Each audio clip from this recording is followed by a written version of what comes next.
Hello guys, today I'll be showing you how to return something from a JavaScript function. So let's make a function here that we want to return hello.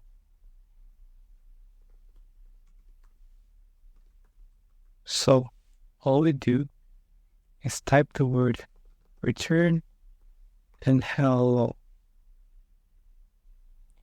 Everything executed after line 16 will not be working because when you return, you stop the function.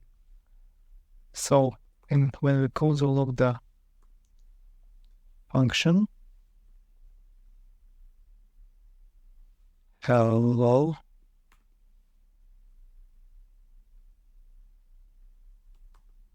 as you can see, we have hello in the console log. Thank you guys for watching.